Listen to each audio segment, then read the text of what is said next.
So with our handsome Mr. Z, we're just going to warm up a little bit with some find its and then go into a few other skills. So ready? Find it. And then Zeus, come. Nice job. Good boy. So we were going to practice a little bit with some focus work on the handler. So working with eye contact exercises that would help your puppies focus, again, hone it in on you versus the environment or distractions or other things down the road. So right now we're just warming up again with those lovely find its. He's doing a great job, Zeus. Nice. So every once in a while I might just rotate through name recognition. Other times, oh, that's very pretty. We might rotate through maybe a recall. Other times you could throw in that positive interrupter. So again, let's say he's off and doing something. Yes. And you get him in the habit of doing some of these nice little check-ins. So again, this is just reorientating back to you from the environment. Nice job, Zeus. What a good boy. But then we're going to work on getting focus and eye contact as opposed to, physical connection where he comes back from a different part of the environment back to you and closer to you physically. Nice. Good job. So ready? Find it. Zeus, come. Yes. Oh my goodness, chewing. It's a 2-for-1 special when you hawk it up. Yum, yum. So let's say, for example, he's been doing a really nice job honing back in from the environment. Obviously, we've been practicing in class as well. So he's been working on giving some nice eye contact. I'll, of course, capture anything good he's offering. He loves to go through his puppy push-ups. So he did a gorgeous little sit. Now, of course, he's rocking his lovely down position. So for working with eye contact, you could do this a couple different ways.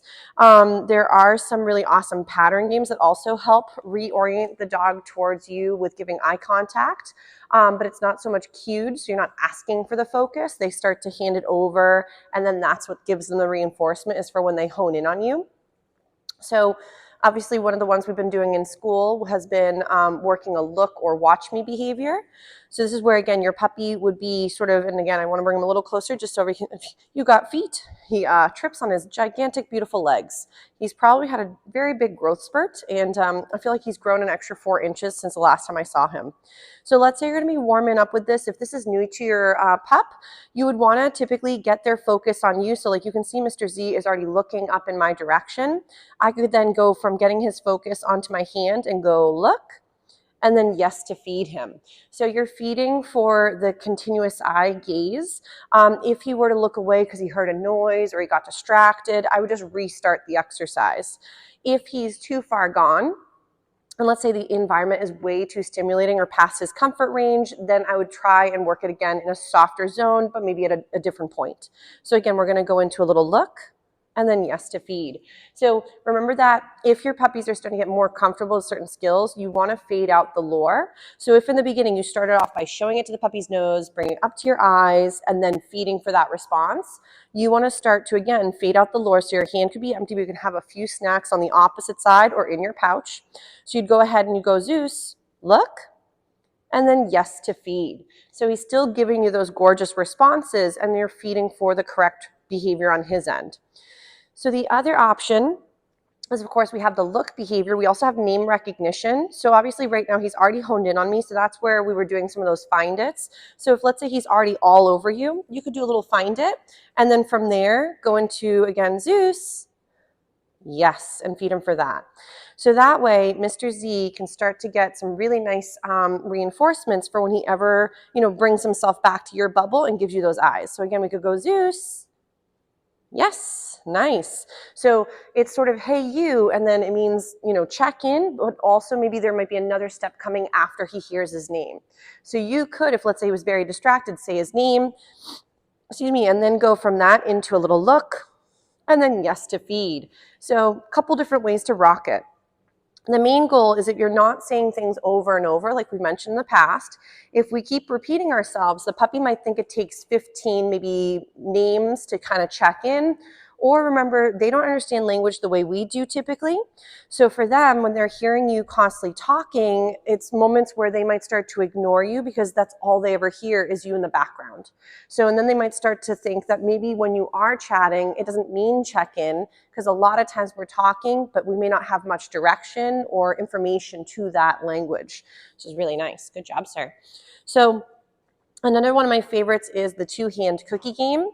He's always stuck on this crack here. He says, I swear there's something amazing that one day I will get.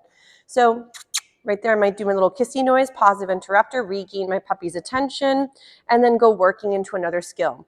So the two-hand cookie game, this one's going to be a little bit different. So I'm not going to go ahead and tell my puppy what I want from him. So I'm not going to say his name. I'm not going to do the kissy noise. I'm not going to give him the answer, if that makes sense.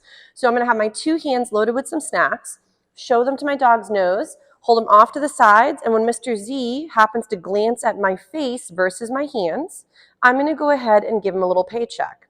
So this game consists of him trying to figure out how the heck do I get these snacks from this crazy lady.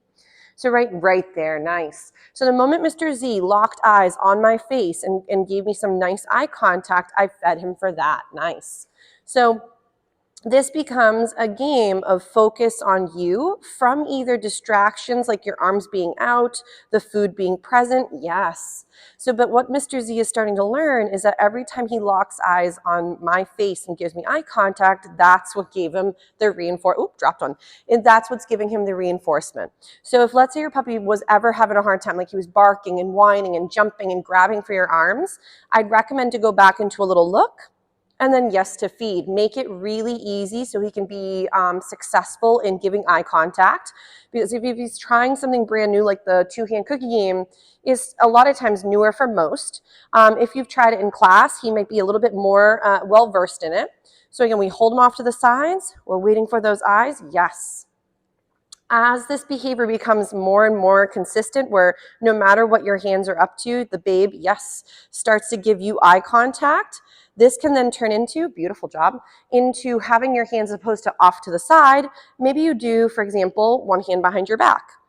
Yes, and what you're still looking for Mr. Z to do, yes, is give you eye contact. So then you might even change it up where both your hands are behind your back, yes.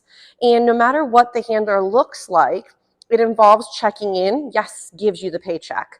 So this could also transition to, for example, you adding movement, you then also maybe turning and moving away from the dog and seeing if they can come find the front of your body to find your face.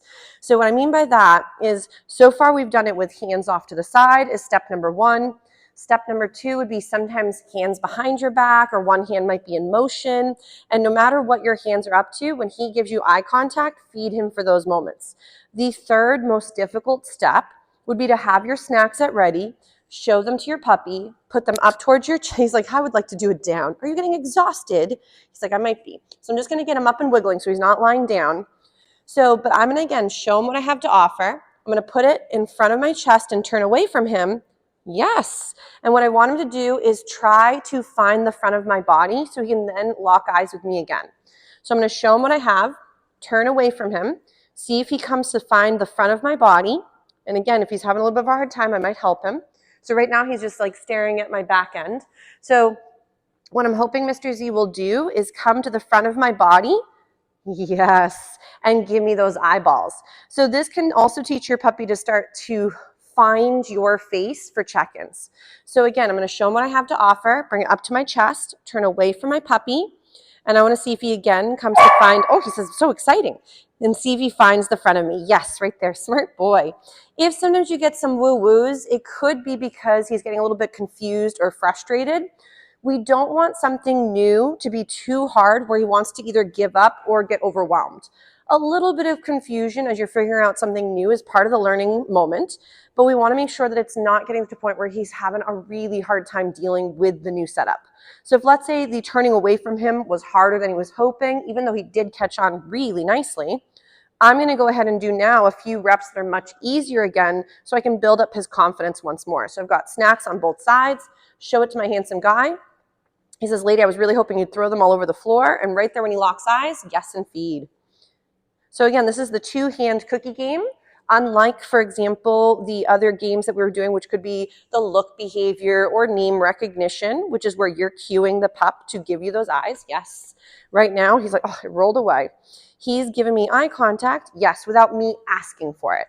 If let's say that's going really well, I'm going to go ahead and show him my snacks, put him behind my back. When he locks eyes, yes, give him a bit of that food and start again. Yes.